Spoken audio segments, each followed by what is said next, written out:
자, 5월 가정의 달을 맞이했습니다. 하나님 부어주시는 은혜와 평강이 여러분 가정마다 넘치기를 축원합니다. 오늘은 어린이 청소년 주일이에요. 그런데 우리 교회에는 어린이 주일학교라고 할 만한 것이 없어요. 그래도 그나마 몇 명이 있다고 저 안에서 그 2명이 그냥 2 어른이 달려들어서 애들을 돌보고 있습니다. 교단에 따라 좀 다르지만 한국의 절대 다수의 교회들이 지금 주일학교가 없어져 버렸어요. 50%에서 70% 교단에 따라 다릅니다. 그리고 이제 겨우 주일학교가 유지되는 대형 교회나 중형 교회는 부모들하고 자녀들이 있기 때문에 좀 되는데, 그것도 얼마나 무섭게 주일학교 숫자가 축소되는지. 그래서 뜻있는 많은 목회자들이나 영적 지도자들은 대한민국의 기독교 미래를 굉장히 암담하게 안타까우며 정말 기도를 하고 있어요. 그래서 414 윈도우, 다음 세대를 살리는 그런 운동이 전 미국으로부터 한국, 세계로 지금 확산하는데 저와 우리 교회는 헌신하고 있는 것입니다. 그래도 우리 교회는 이한이, 소윤이, 또 시한이 있어서 아직은 희망이 있죠? 또 뱃속에 샬롬이, 또 그 다음에 딸기 또 있죠? 또 앞으로 유구마 자매도 또 애 낳을 수 있나요? 모르겠습니다만 뭐 윤성이도 저 청년이고, 또 우리 성필이, 또 우리 저 예선 자매, 그래도 또 마리아 몇몇 젊은이들이 있으니까 또 그들이 결혼 잘해서 애들을 낳으면 하나님의 그 지상 명령을 순종하게 되는 거예요. 결혼해서 생육하고 번성하고 땅이 충만하고 땅을 정복하고 땅을 다스리라, 이런 것들이 해야 되는데, 갈수록 이 시대가 하나님을 거역하고 명령을 거역하고 애를 안 낳고 장가도 안 가려고 힘들어서 그러게 이해는 되지만, 이 시대가 어떻게든지 하나님 말씀의 반대편으로 가려고 난리인 거예요.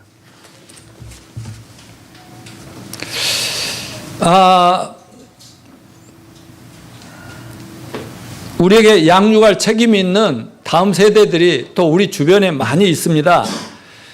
교회 불러드려야 되겠죠. 근데 요즘은 애들 전도가 너무너무 힘들어서 교회가, 애들이 없어지면 이제 어른들 사라지고 나면 교회가 텅텅 빌 그런 일이 너무 많아진다니까요.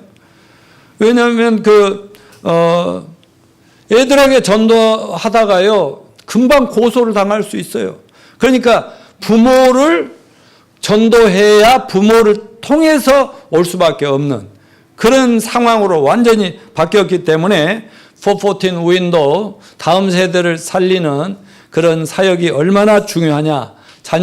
그러니까 단 1명이든 2명이든 몇 명 낳지도 않은 이 아이들을 어떻게 하면 제대로 올바로 키워서 이 갈수록 타락해가는 이 세상을 구원해 낼 것인가 하는 이 심각한 고뇌가 교회마다 다 있습니다.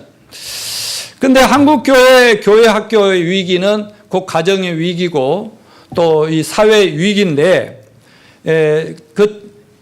어떻게 해서 이런 현상이 오게 됐느냐. 그 유발 원인으로서 전문가들이, 기독교 교육 전문가들이, 우리가 이제 전번에 사랑의 교회에서 제가 대표로 하고 있는 그 414 윈도우에서 포럼을 했는데, 진짜 이제 전문가들을 모시고 그 원인을 분석을 하고 토론을 하고 그렇게 했는데, 유발 요인이 부모가 문제라는 거예요.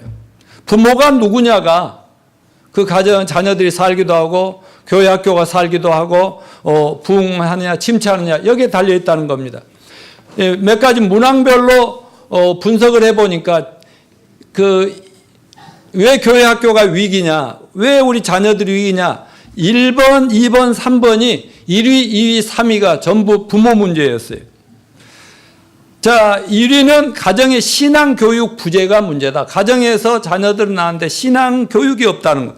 2위는 부모들의 세속적인 자녀 교육관이, 세상적인 교육관이 문제. 3위는 부모의 신앙이 점점 다운되는 것이 문제로 요인입니다. 그래서 정말 교회 학교가 위기고 교회가 위기고 가정이 위기고 이 사회가 위기된 원인에 자녀들을 책임지라고 주신 부모들의 요인이 1, 2, 3위를 차지하고 있더라. 다음으로 학교 요인, 또 교육 내용, 교육 방법, 이런 순위가 나타나는데, 이 부모와 학교 이 요인을 합쳐보면은 자녀 교육에 대한 부모들의 그 신앙적인 교육관이 얼마나 중요한가 하는 것들이 드러나고 있어요. 이러한 분석은 오늘날 교회학교 위기를 극복할 대안이 부모를 자녀 신앙의 신앙 교육의 주체로 세워야 하는 것임을 알 수 있고, 또 부모 교육을 중심으로 교회 교육의 재판 짜기가 나와야 된다. 그러니까요, 문제는 이거죠. 어떤 큰 교회든 작은 교회든 주일학교가 있으면 일주일에 교회를 통해서 애들에게 교육되는 것은요, 30분에서 1시간, 길면 1시간 반 교회에서 시간 투자, 나머지는 완전히 세상적으로 살게 되잖아요, 세상에서. 그러니 그 1시간 가지고 세상에서는 막 융단 폭격하되 우리 애들을 막 망쳐나가고 있는데 1시간 붙잡아 놓고 교육이 되겠어요? 그래서 교회가 목사들이 생각을 옛날식으로 완전히 바꾸라는 거죠. 옛날 기독교가 시작되는 한국 사회에서는 어땠어요? 막 교회가 부흥할 때는 애들을 교회가 맡아주라고 부모들이 무조건 애들을 교회에다 갖다 버리다시피 한 거예요. 그러면 교회가 애들을 키웠을 때 그 애들이 커서 한국 교회가 부흥한 거예요. 근데 요즘은 애들이 없죠. 안 낳죠. 막 애들을, 가까이 접근하는 것도 막 웬만하면 고소하고 무서운 시대가 돼버렸단 말입니다. 그래서 오늘 제가 설교 제목을 이제 교회에서 애들을 제자와 훈련하는 것이 아니라 교회는 부모들을 제자 훈련해주면 부모들이 일주일 내내 삶 속에서 제자 훈련을 해야 한다는 것을 이렇게 제목으로 제가 정하게 된 것입니다. 여러분, 우리 자녀들이든 남의 자녀들이든 어린이 청소년들은 우리 하나님 나라 교회의 미래라는 것을 믿읍시다. 우리 가정과 사회, 이 나라의 미래입니다. 이런 식으로 세계에서 제일 애 안 낳는, 결혼 안 하고 애 안 낳는 순으로 하면 우리나라는 몇십 년 지나면 우리나라는 이런 조그만 나라로 전락할 거라고 걱정들이 태산 같습니다. 아무튼 한 가문과 교회나 나라의 흥망성쇠는 다음 세대인 우리 자녀들 곧 어린이들에게 달려 있습니다.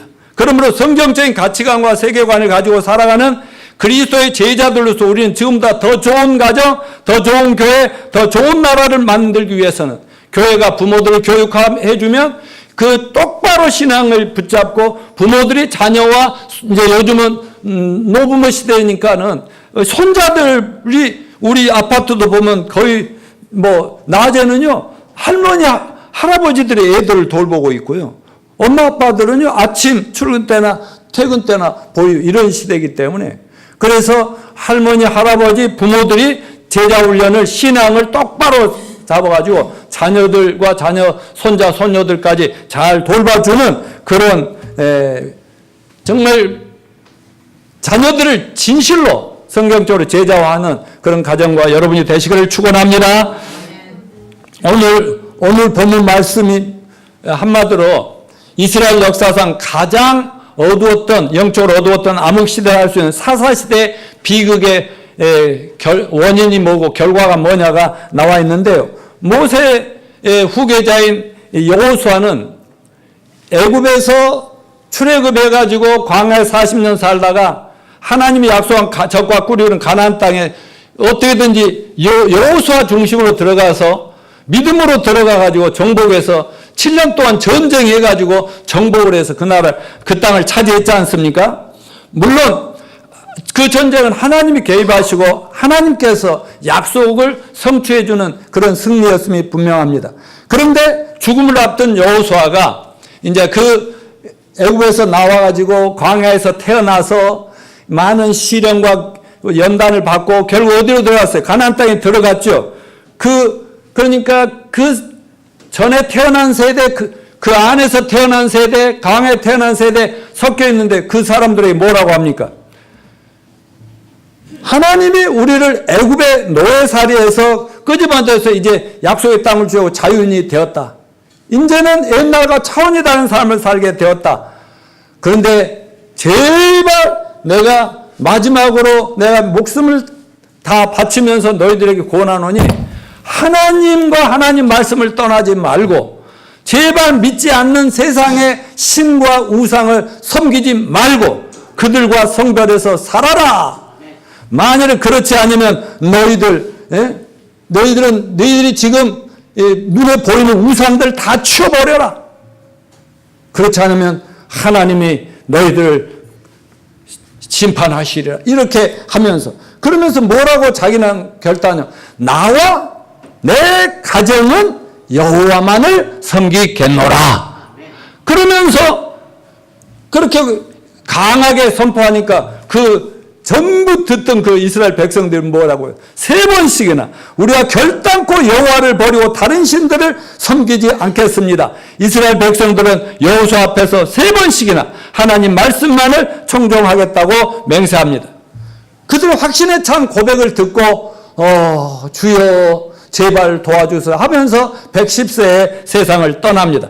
근데 문제는 여호수아가 죽고 난 후에 이스라엘 역사상 가장 영적으로 어두웠던 사사시대가 펼쳐진다는 얘기가 오늘 본문의 얘기예요. 오늘 본문 6절 말씀처럼 백성이 여호수아가 사는 날 동안과 여호수아 뒤에 생존한 장로 어른들이란 뜻이죠. 그 여호와께서 이스라엘을 위해서 행하신 모든 큰 일을 본 자들이 사는 날 동안에 여호와를 섬겼더라.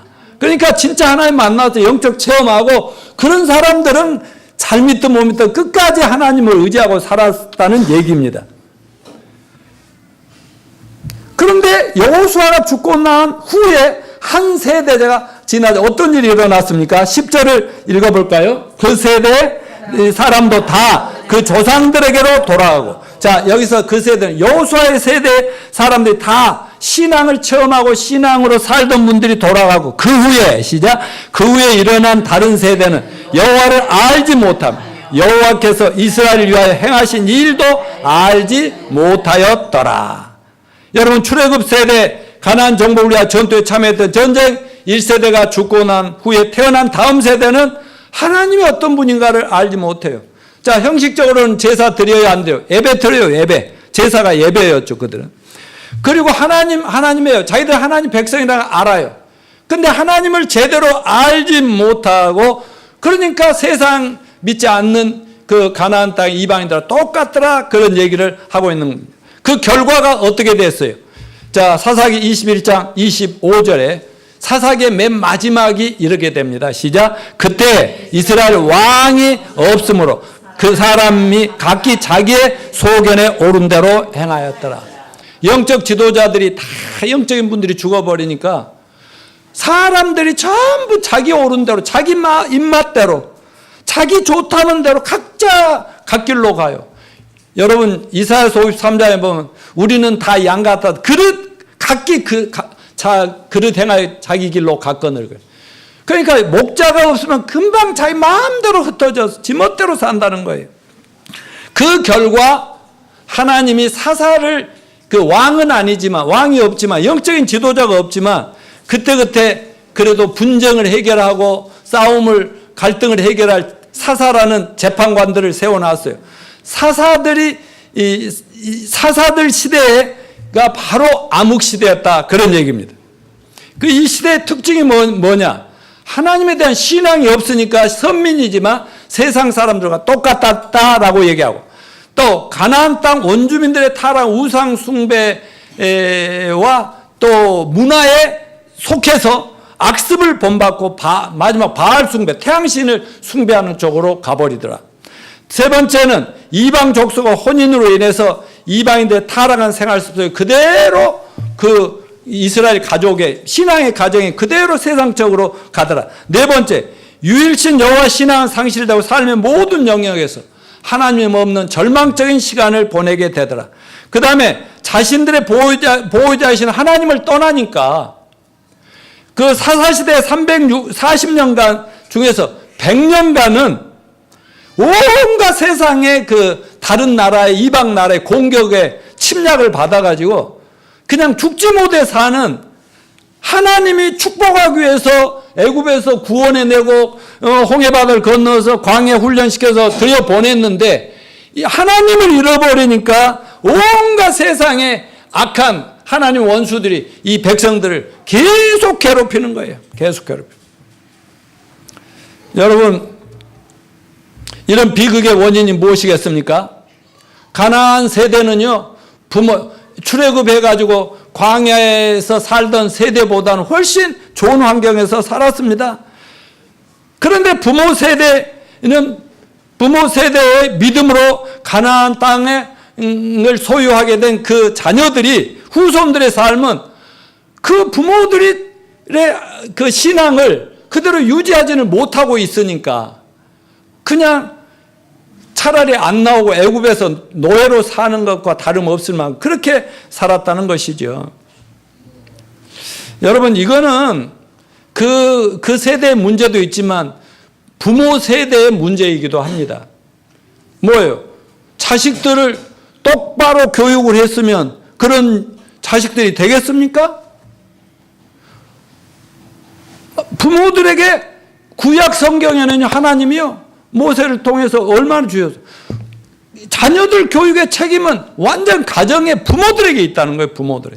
그런데 부모들이 자기들이 체험한 하나님을, 애들이 태어나자마자 어린아이 때부터 막 철저하게 하나님 외에는 아무것도 없다라고, 하나님만 우리의 의지할 요새로, 아까 우리 애들이 하나님 우리 요새한테, 요새라는 말이 들으셨는지 모르겠지만 하나님이 우리의 방패가 되고 우리의 의지할 거라고 이런 것들을 가르쳐주고 그렇게 살게 해야 되는데 그렇게 못했다가 엉망진창이 되고 온 세상에 공격을 받아서 그렇게도 비참한 실패의 삶을 살 수밖에 없었다, 이런 얘기입니다. 여러분, 신앙이 잘못되면 인생의 모든 것이 끝이죠. 아담과 하와가 하나님 말씀 하나 어기면서 하나님과 분리되면서 모든 저주와 생로 병사, 죽음, 저주 이런 것들이 다 몰려왔던 걸 기억합니다. 여러분, 그 서기 300년부터 1500년까지 시대를, 세상 역사는 중세 암흑 시대라고 그렇게 얘기합니다. 왜 중세 암흑 시대라고 합니까? 정말 그 예루살렘에서 시작해서 온 유대 사마리아로 막 교회가, 복음이, 하나님 말씀이 막 전파되면서 나라가, 민족이 발전되고 개화되고 막 부흥되고 축복이 되고 막 이렇게 하던, 그래서 교회가 모든 축복의 통로가 됐었어요. 그런데 로마 제국이 그때 세계를 지배할 때 어땠습니까? 그 로마의 황제가 기독교가 너무 막 힘이 세지니까 우리도 기독교를 국교로 만들자 해가지고 나라가, 정부가 교회를 컨트롤하고 지배하는 그런 체제를 만들어서 예배당을 멋지게 성당을 지어주면서 일이 다 들어오고, 그러면 신부들이나 목사들은 전부 월급 책임져 주고 그냥 성경 가르치고 기도하고 예배하시오. 그렇게 예배당에다 사람들 다 몰아 집어넣어 놔야 이 정부에서는 감시하기가 좋잖아요. 그런데 예배당 없이 그냥 각자 집집마다 막 복음이 전파되니까 어떻게 감독할 길이 없고 막을 길이 없어서, 그래서 정부가 교회를 끌어들인 거예요. 지금 중국이 그런 거 하잖아요. 전부 이거 정부의 설교도 체크를 받아야 되고 감독을 받아야 되고 말이죠. 요즘은요, 기독교 학교라고 우리 어린 아이들을 기독교의 정신으로, 성경으로 올바로 키우겠다고 세운 기독교 학교들 어떤 줄 아세요? 나라에서 돈 줘요, 돈. 대안학교 같은 거 하면 돈을 주는데 돈 받아 먹을다가요, 전부 정부의 손아귀에 들어가 버렸어요. 제가 섬기는 GBCS 글로벌 선진학교는요, 아주 국제적으로, 세계적으로 굉장히 확장돼 가고, 많은 세계적인 명문 학교에 많이 들어가는데, 유학을 못 가는 한국의 아이들이 그 학교에서 잘 배웠는데, 어디 갈 학교가 없어. 그래서 할 수 없이 인가를 받았어요. 인가 받으면서 우리 이사장님과 우리 이사진들이 결정을 내린 거예요. 돈은 안 받아도 좋으니까 그냥 허가는 받고 돈은 안 받는다. 그 대신 우리 아이들은 우리가 원하는 대로 키우겠다. 이렇게 해서 저는 10수년 동안을 지금 그 학교의 이사로 지금 섬기고 있는데요. 그래서 아주 자랑스러운 학교로 그 학교 출신들은 끝까지 가도 신앙을 유지합니다. 그러나 많은 대안학교들이요, 뭐 돈 좀 받아 먹다가 전부 교회가 그 학교가 죽어, 애들 다 죽어버리는 거예요. 왜? 정부가 간섭하니까요. 그렇게 중세 암흑 시대가 됐던 것입니다. 여러분, 생명의 빛이요 세상의 빛인 진리가 왜곡되고 복음이 왜곡되면 세상 캄캄한 세상이 되고 인류는 고통 속에 빠져든다. 이것이 중세 암흑 시대 캐톨릭이 하나님이 정해놓은 이 성경적인 교회가 뭔가를 이거를 왜곡하고 성경이 아니라 그냥 이 세상적인 교회 형태로 살짝 조금씩 바꾸고 예수를 얘기는 하지요. 그런데 이 복음이 변질되고 다른 예수가 전해지고 하니까 교회는 천주교는 세상에 많아지지만 세상은 점점 암흑 속으로 빠져들어갔다는 걸 잊지 마시길 바랍니다. 자, 사도 바울은 디모데후서 3장 1절부터 4절에 다음과 같이 말씀했는데 말세의 특징을 봅시다. 시작. 너는 이것을 알라. 말세에 고통하는 때가 이르러 사람들이 자기를 사랑하며 돈을 사랑하며 자랑하며 교만하며 비방하며 부모를 거역하며 감사하지 아니하며 거룩하지 아니하며 무정하며 원통함을 풀지 아니하며 모함하며 절제하지 못하며 사나우며 선한 것을 좋아하지 않으며 배신하며 조급하며 자만하여 쾌락을 사랑하기를 하나님이 사랑한 보다 더하며. 자, 2000년 전에 사도 바울이 그 시대를 볼 때도 벌써 이렇게 타락해 버렸다. 사람들이. 그런데 2000년이 지난 지금 얼마나 썩을 대로 썩어버렸어요. 그게 우리 고스란히 이 세상에 다 당하고 있는 거예요. 말세의 특징 한마디로 개인이나 가정이나 사회나 국가 공동체가 고통과 불행의 연속이라는 것입니다. 근데 그 고통의 원인이 뭐예요? 사람들이 자기 사랑, 돈 사랑, 쾌락 사랑, 이거를 하나님 사랑한 것보다 더하니까 당연히 그 죄값으로 그렇게 계속 하나님은 내려칠 수밖에 없는 상황이 된다는 것입니다. 여러분, 오늘날 우리 자녀들과 다음 세대를 망치는 가나안 땅의 원주민들은 어떤 사람들입니까? 자, 사사기 2장 11절부터 13절 같이 읽어요. 시작. 이스라엘 자손이 여호와의 목전에 악을 행하여 바알들을 섬기며 애굽 땅에서 그들을 인도하인 대신 그들의 조상들의 하나님 여호와를 버리고 다른 신들 곧 그들의 주위에 있는 백성의 신들을 따라 그들에게 절하여 여호와를 진노하게 하셨으되 곧 그들이 여호와를 버리고 바알과 아스타롯을 섬겼으며 하나님을 알지 못하는 가나안 다음 세대들을 더욱 유혹하는 가나안 땅의 원주민들의 특징이 뭐라고요? 하나님을 알지 못하니까 우상 숭배를 하는 거 아니에요. 자기들도 죄책감도 있고 두려움도 있고 죽음에 대한 공포도 있으니까 뭔가 신을 찾다 보니까 성경을 알지 못하고 하나님 모르니까 아무거나 갖다 그냥 의지할 때가 필요해서 의지하는 것이죠. 그게 바로 더 하나님을 멀리 떠나며 하나님을 더 분노케 하는 그런 쪽으로 몰려가더라는 거예요. 여러분, 오늘날 우리 자녀들이 처한 상황은 어떻습니까? 옛날과 비교할 수 없는 사탄이 호시탐탐 노리고, 이제 내가 요즘 이렇게 만나는 사람들이 얘기합니다만은 이 평화는 우리나라에는 좋죠. 여러분, 전쟁보다 평화가 좋잖아요? 몇 개월 전만 해도 막 전쟁하면 우리는 어디서 모이기로 했죠? 전부 강남역 지하철이나 성남은 복종동 지하철로 모이든지 막 다 모여서 죽어도 같이 죽자 막 그렇게 두려워하면서 기도할 때가 있었는데, 나라가 평안해진다니까 좋죠. 근데 이 평화가 전 세계적으로 확산되고 있어요. 그런데 성경은 뭐라고 얘기하죠? 말세. 세상에 사람들이 평안하다, 안전하다, 좋다, 좋은 시대 온다 할 때 하나님의 심판이 갑자기 닥칠 수 있다. 그러면 적그리스도와 악마의 화신이 내가 세상에 평화를 주노라. 문재인, 트럼프 뭐 다 훌륭하게 지금 좋은 일을 하고 있지만, 근데 그들을 10배, 100배 뛰어난 지도자가 나왔던 내가 전 세계 모든 핵을 다 눌러줄게. 그러면 막 전 세계가 지금 난리잖아요. 지금 우리나라 남북한 이거 하나 보면서 온 세계가 지금 언론이 그렇게 발달했기 때문에 전 세계가 우리나라에 주목했죠. 이제 20일 날 우리 문재인 대통령 북미 회담이 있죠. 그다음에 5월 말이나 6월 초에 지금 북미 정상 있죠. 남미 이제 정상이 있고 이제 이런 것들이 진행되면요, 진짜 전 세계가 난리예요, 난리. 평화 시대가 드디어 돌아간다. 왜냐하면 세계 전쟁의 위험이요 몇 군데가 있거든요. 이스라엘, 중동과 말이죠. 한반도가 제일 골칫덩어리도 한 중에 하나예요. 근데 한반도 문제 풀리면 와 풀린다 그럴 거 아니에요. 얼마나 좋아하겠어요. 근데 이제 그 모든 세상의 전쟁이 막 없어질 것처럼 그렇게 갑자기 떠가지고 한 지도자가 나타날 거라니까. 아멘.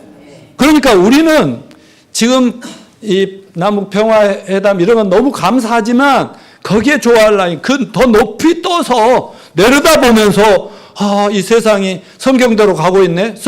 저는 거기까지 보는 거죠. 여러분, 타락한 세상적인 가치관, 세속적인 인본주의 교육, 우리 자녀들의 타락을 붙이는 왜곡된 문화, 영화, 음악, 갈수록 지난 TV, 인터넷, 스마트폰, 미디어, 유혹 등 이거는요, 우리 자녀들이요, 아무리 노력해도요, 이 세상에 가만 놔주지 않고 막 전부 다 이 타락시켜가고 있단 말이죠. 여러분, 자녀 성공을 누구나 바라지만 가장 바라면서 부모의 불신앙과 무지가 자녀들을 망치고 있다는 것. 저는 평생을 구원받은 이후로 이걸 외쳐왔죠. 특별히 스마트폰 시대에 태어난 자녀들은 재수없이 태어난 세대라고 나하고 이제 친밀하게 같이 포포된 시대에 사역을 하고 있는 권장희 소장님이라는 그분은 그렇게 얘기해요. 뭐라고요? 스마트폰 시대에 태어난 자녀들은 재수없이 태어난 세대이다. 하필 그때 태어났고.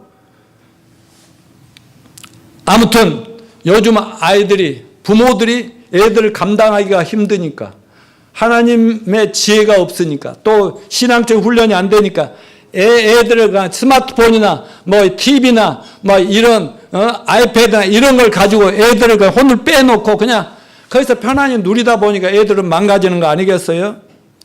그래서 우리 이한이 엄청나게 태어나서부터 훈련을 받았습니다. 그러니까 그 보고 싶은, 부모가 보고 싶은 TV도 이한이 있을 때는 안 보고요. 저도요, TV 보다가도 이한이 오면요, 다 꺼버리고요. 안 본 척하고 그랬어요. 그런데요, 그래도 이제 조금 크니까요. 근데 이제 제가 어떻게 훈련하는지 아세요? 이것 많이 보면 제일 괴로움이 뭐였냐면, 우리는 TV, 스마트폰을 보잖아요, 애기 앞에서. 보는데 지들도 얼마나 호기심 있고 보고 싶겠어요. 그게 이제 그걸 이해시키고 설득하기가 어려웠지만은 그래도 가까스로 해가지고 이거 너희들 나이 어리니까 너 조금 크면 보게 해줄게. 너 너무 보면 머리 아프다 하니까요. 지금도 TV 많이 보면 어떻게 돼? 머리 아파. 시안이 이 스마트폰 이거 맨날 많이 보면 시안이 머리 아파 안 아파? 머리 아프대. 그러면서도 지는 말 이제 보려고 해. 근데 좀 컸기 때문에 이제 이런 세상도 있다. 그런데 고마운 것은 하도 어려서부터 막 지 부모나 우리가 막 그렇게 해놨더니 뭐 딱 절제할 줄 알아요. 한 개만 더 볼게 하고 그래 타협해갖고 한 개 보고 나머지는요 지 막 하고 싶은 대로 노는 거예요. 어제도 할아버지한테 제 아빠랑 데이트 계획이 있어가지고 어제 우리 집에 들려서 지 아빠랑 우리 부부랑 밖에 나가 점심 먹고 지는 할아버지 집에 더 있겠대. 아빠는 이제 지 데리고 또 지하철 타고 막 일부러 애하고 대화하고 막 그러려고 하는데 할아버지 집에 가 있다서 간 거예요. 그래서 그러면 너 할아버지 집에 가서 또 핸드폰 아빠한테 이거 보여달라고 그러고 TV 보여달라고 그러려고 그러지. 가끔 신나게 놀다도요. 키즈 프로그램 애들 하나 보면 안 돼요? 막 이렇게 타요. 얘가 이런다고. 그러면 이제 딱 뭐 이렇게 조금씩 보여주는데요. 그럼 너 가서 보려고 그랬지? 아니요. 그러면 집에 가서 할아버지 집에 가서 책 볼 거야? 책 볼 거예요. 책 볼 거예요. 그러면서요 자기가 네 TV 보려고 그러지. 아니, 책 볼 거예요. 그래, 책 본다고 이래요. 근데 실제로 이 아이가요, 안 볼 때는 안 보고, 그러면, 이런 시대도 있고, 그러면서 이 얘기를 배우고 막 말하는 것도 배우고 하면서 이렇게 돼 가는데요. 아무튼, 여러분, 악마의 유혹은 지금도 변함없이 옛날 그 이스라엘 백성을 막 유혹하던 때보다 더 지금은 온 세상 눈만 뜨면 우리 아이들 망치려는 것들이 이렇게 유혹하고 있다는 걸 잊지 마시길 바랍니다.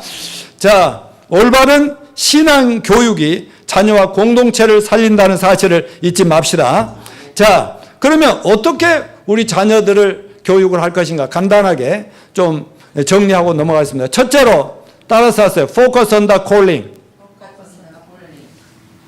넘겨주세요. 제가 지금 많이 지금 절제하려고 합니다. 예, 넘겨주세요. 자, Focus on the calling. 자, 콜링에 초점을 맞추자. 그렇게 교육하자. 무슨 말이에요? 하나님은 모든 사람을 이 세상에 태어나게 할 때는 각 사람에 대한 계획과 목표를 가지고 태어나게 했고, 하나님이 때가 되면 다 불러서 하나님이 주신 재능을 가지고 은사를 가지고 하나님이 원하는 삶을 살아라. 이렇게 내보냈다 이겁니다. 그러니까 우리 부모들이 자녀 교육할 때 부모가 정말 하나님께 초점 맞춰져 있고 하나님 말씀에 내 인생에 모든 걸 걸고 있다면 이 아이들도 어려서부터 하나님과 하나님 말씀에 주목하게끔 초점 맞추도록 이렇게 교육해야 한다. 아멘요? 왜 아멘 안 하세요? 아멘. 여러분 손자들 그렇게 하셔야 된다니까. 그래야 진정한 성공이 거기 있다는 것이죠. 오늘날 모든 그리스도인들이 누구나 품어야 될 사명과 비전은 바로 그리스도의 지상 사명인데 한번 같이 마태복음 28장 19절 20절 읽어봅시다. 시작. 그러므로 너희는 가서 모든 족속으로 제자를 삼아 아버지와 아들과 성령의 이름으로 침례를 주고 내가 너에게 분반 모든 것 말씀을 가르쳐 지키게 하라. 보라 세상 끝날까지 내가 너희와 항상 함께 있으리라 하시니라. 이거는 가정에서부터 시작을 하는 거예요. 어려서부터 모든 세상을 온 세계 인류를 가슴에 품게 만들어라. 아멘요? 그들을 뭐하러 품어? 내 돈 벌어주는 수단들로 보라는 거 아니죠. 영혼 구원받아야 될 영혼들로 가슴에 품고 그들에게 복음을 전해 제자 삼고 침례 주고 그다음 하나님 말씀을 가르쳐서 하나님께 영광 돌리고 살게 하라. 이게 모든 시대 모든 교회 모든 성도들에게 주시는 지상 사명인 줄로 믿습니다. 그럴 때 우리가 자녀들이든 손자들이든 이 모두가 바로 그 하나님의 지상 명령에 하나님의 부르심에 초점을 맞추고 살아가도록 어려서부터 닥달을 해야 된다 이거죠. 왜 권장이 소장이라는 분은 3살 때까지는 애들에게 스마트폰을 보여주지 마라. 우리 그거 지키는데 엄청 힘들었습니다. 왜냐면요. 그때 벌써 여기에 사로잡히면 평생 스마트폰의 노예가 돼버리니까요. 근데 성경은 뭐예요? 12살까지는 무조건 하나님 말씀으로 아주 머리에 막 집어넣어라 이거죠. 세상에서는 막 신앙 교육하면요. 신앙 교육하고 어제 TV 어떤 프로에서 그런 게 있더라고. 아버지하고 아들하고 다 나와가지고 엄마하고 다 나와가지고 사람들한테 평가를 받는. 아버지는 나이가 들어갖고 이제 너무 인생이 괴로우니까 자기 엄마 때문에 캐톨릭 그 성당을 나가게 됐더라.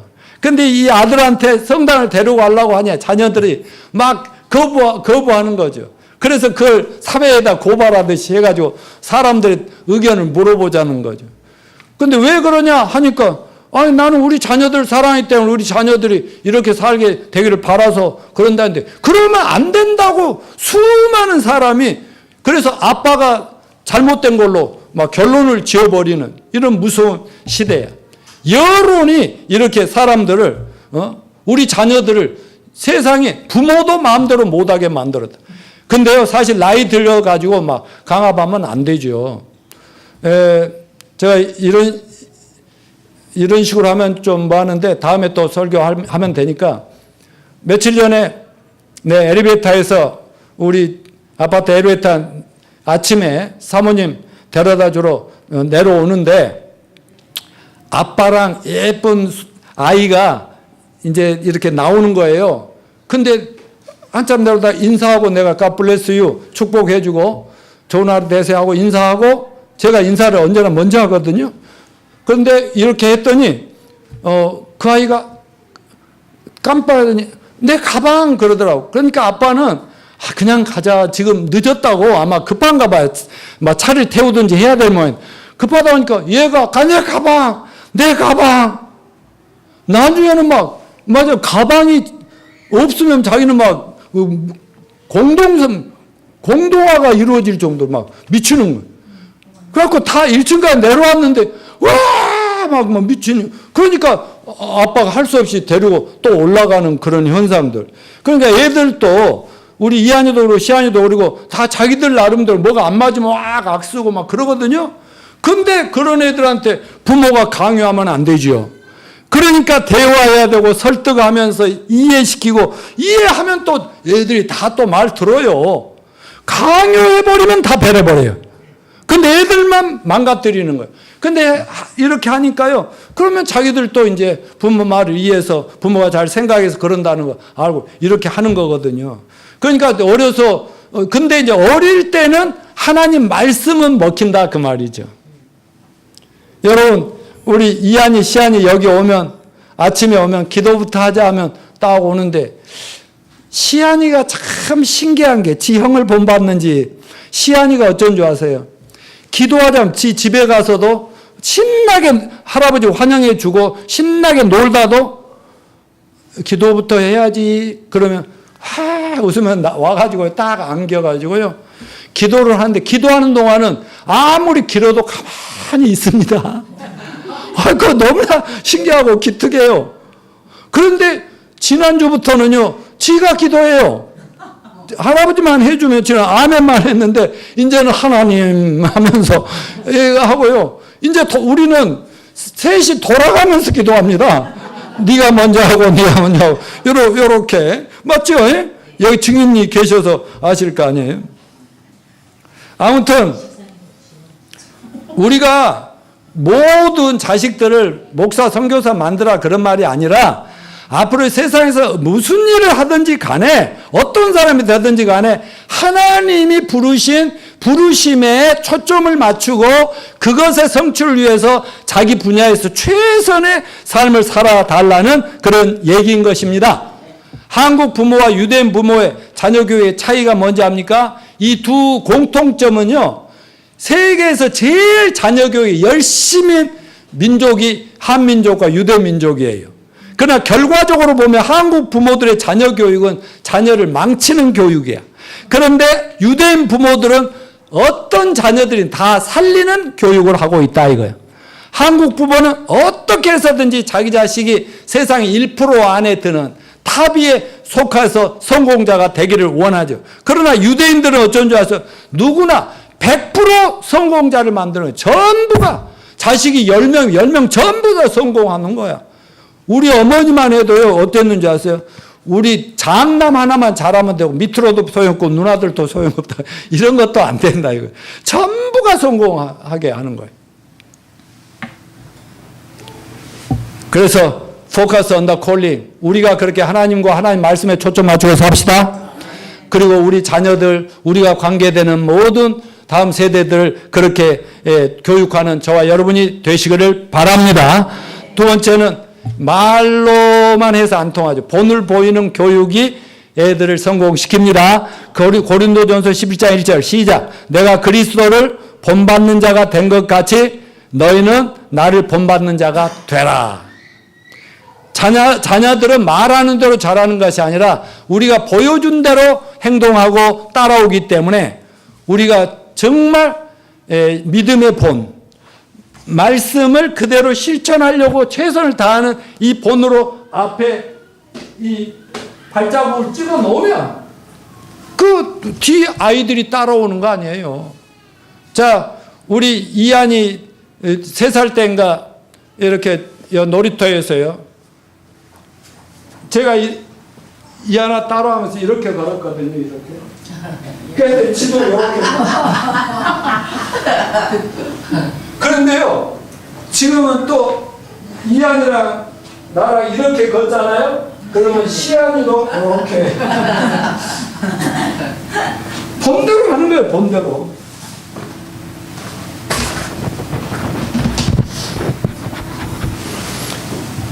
하여튼 제일 교육에 나쁜 게 비교입니다. 비교.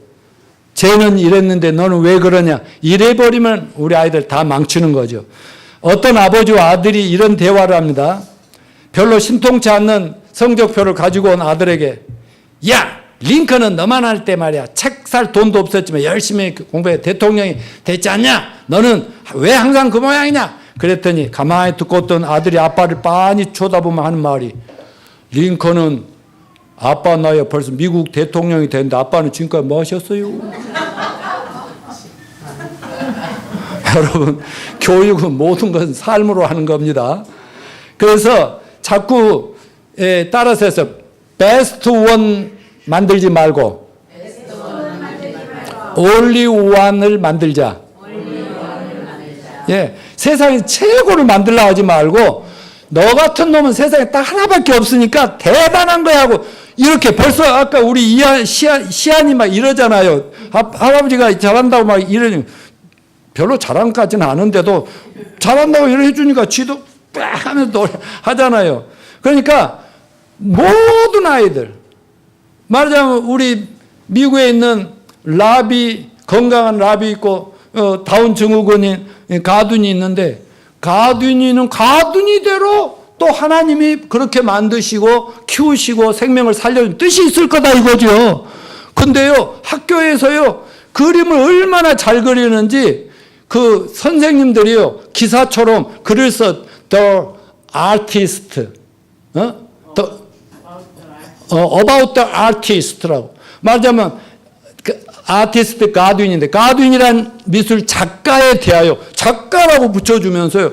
그러면서 평소에 보니까 거기에 영어로 글들이 써 있는데 잠깐 보니까 이 아이가 막 사랑이 너무 많아가지고 좀 슬픈 아이 있으면 가서 쟤를 먼저 안아주고 이런 글을 거기 써놨더라고요. 우리 그러니까 말하자면 왜 저런 게 우리 집안에 태어나가지고 걸치 이거는 말도 안 돼요. 하나님 앞에 저주받을 짓이죠. 어떤 아이를 주셨든지 간에 잘나고 못하고 상관없이 너는 하나님이 전 세계 너 같은 애는 하나밖에 없으니까 너는 너답게 살아야 된다고 이렇게 키워야 된다는 사실을 힘주어 강조합니다. 자, 어떤 본을 보일까? 교회 가서 예배 드린 거 우리가 본을 잘 보입시다. 기도하는 생활 본 보입시다. 하나님 말씀 암송하고 묵상하고 선포하도록 합시다. 우리 이한이한테 내가 말씀 벌써 암송시키고 있죠? 예, 듣든지 아니든지 계속. 근데요, 기분 좋을 때 따라하고요. 지 기분 나쁘면 안 따라해요. 근데 기분 좋을 때 봐서 막 창세기 1장 1절부터 해서 계시록까지 막 암송시키죠? 어렸을 때 넣어놔야 나중에요. 그게 아이를 지켜주고 세상 아무리 유혹해도 안 나간다, 이거. 헌금하는 거. 우리 이한이, 시한이 용돈 받으면요. 그 11조 드리면서 아버지 용돈 주셔서 감사합니다. 이 시안이는 형아 그 주보에 실려 있을 거예요. 이 형아와 함께 용돈 주셔서 감사합니다. 사랑합니다. 자, 지 부모들이 써준 거지만. 그럼 11조는 뭐고? 아기 때부터 지들 뭐 알겠어요? 훈련하는 거예요. 훈련하는 거. 그것만이 이 아이들의 미래를 재정적으로 궁핍하면서 살 것 확실히 보장하니까. 제가 우리 세 자녀 그렇게 했더니 지금 그래 잘 삽니다. 걱정 안 해요. 우리가 안 도와줘도 돼. 신앙 유산밖에 안 준다 이거죠. 여러분 크리스찬의 삶의 전반적인 모습, 인격, 배려, 사랑, 섬김, 그냥 낮아지고 어떻게 도와주려고 하고 막 이런 긍휼, 이 모든 것들을 그냥 우리가 자녀들에게 또 본을 보여주는 그런 삶을 살 때 우리 자식들, 손자들, 소녀들, 후대들이 정말 그렇게 본을 받게 되리라고 믿습니다. 마지막으로 믿음으로 자녀들을 축복합시다. 여러분 말이 시대지요? 예, 말이 시대예요. 그리고 하나님도 말씀으로 세상을 창조하셨지요? 계획이 있다고 입 꼭 다물고 하나님 계셨으면 이 세상은 없는 거예요. 말씀 한마디 할 때마다 눈에 이게 드러나는 거예요. 그래서 말씀의 하나님이라고 그러잖아요. 예수님도 말씀의 하나님 사람 돼서 오신 분이잖아요. 그러니까 말은 뱉어낼 때 위력과 능력이 나타나는 거예요. 그래서 내가 우리 윤성 형제한테 자꾸 말을 하게 하는 거예요. 왜냐하면 우리 수요일 날 기쁨으로 그 힘들게 일하면서도 오는데 와서 자꾸 말할 기회가 생기면서 다른 사람을 이제 생각하는 말을 하는 거죠. 그래서 성경은 뭐예요? 자, 따라서 하십시오. 마음으로 믿고 입으로 시인하여 구원을 얻느니라. 그 마음으로 예수님이 용서하신 거 믿습니다. 구원하신 거 믿으면 뭐 입으로 시인하라는 거예요. 입으로 시인하라는 거. 여러분 마음에 믿음이 생기면 행동으로 나타나시기를 바랍니다. 그런 의미에서 오늘 여러분에게 꼭 하나 마지막으로 강조하고 싶은 것은 우리 교회는 뭐를 잘하는 교회? God bless you. 내가 늘 God bless you 하죠? 축복하다는 말을 하죠? 축복하면 그 말대로 되는 겁니다. 저기 시카고의 이안그룹의 회장인 클레멘트 스톤, 이안이가 만든 그룹이 아니라 이안그룹 회장인 클레멘트 스톤은 매일 아침 직원들에게 다 모여갖고 뭐 하는지 합니까? 나는 오늘 기분이 좋다. 나는 건강하다. 오늘 건강하다. 나는 오늘 멋있다. 이거를 수십만 명의 직원을 가진 회사로 이 말을 계속 되뇌게 하면서 만들어냈다고요. 그래서 우리도 한번 해봅시다. 준비하면 할렐루야 이렇게 주먹죠. 준비! 할렐루야. 나는 오늘 기분 좋다. 나는 오늘 건강하다. 나는 오늘 멋있다. 그러고 봐봐요. 다 멋있어 보이죠. 남이 알아주든 말든. 그러니까 자꾸 처음에 구원받은 것을 막 표현하기를 어려워하고 있잖아요. 그런데 구원받은 것을 자꾸 얘기하면 구원의 역사가 내 삶에서 나타나면서 좋은 일이 막 생긴다니까. 제가 체험했다니까요. 그 윤성 형제 뭐 선포하는 거야 입으로. 오케이? 말로 그렇게 긍정적으로 심어서 그렇게 되는 거. 그래서 집안에서 자녀들을 축복하십시오. 또 부부간에도 서로 축복하십시오. 아멘. 네, 우리 어린 아이들 계속 내가 블레싱 하잖아요. 태어나면서부터 블레싱 하잖아요. 축복하잖아요. 그러면서 이제 조금 크니까 그 애들도 할아버지한테 축복하라고 하잖아요. 블레스 시안이도 지금 장로님 오늘 아침에 이 장로님 시안이가 블레스 유 해줬죠. 그죠? 그래서 잘 될 거라고 내가 그랬죠. 그러니까 어려서부터 축복을 하는 걸 가르쳐야 되는 거예요. 블레스. 근데 말로 축복을 하는 거예요. 잘 돼도. 우리나라는 뭐예요? 저주가 너무 많아. 말에. 입만 열면 부모가 자식에게도 저주하고 자식들이 부모. 아니요. 블레스 유 합시다. 블레싱 축복하는 여러분이 됩시다. 그래서 모두가 우리 자녀들이 우리의 신앙을 본받아 우리 신앙을 뛰어넘어서 정말 하나님 아버지 앞에 큰 영광을 돌리는 그런 걸 보면서 신앙의 전수를 잘하는 저와 여러분이 되시기를 축원합니다.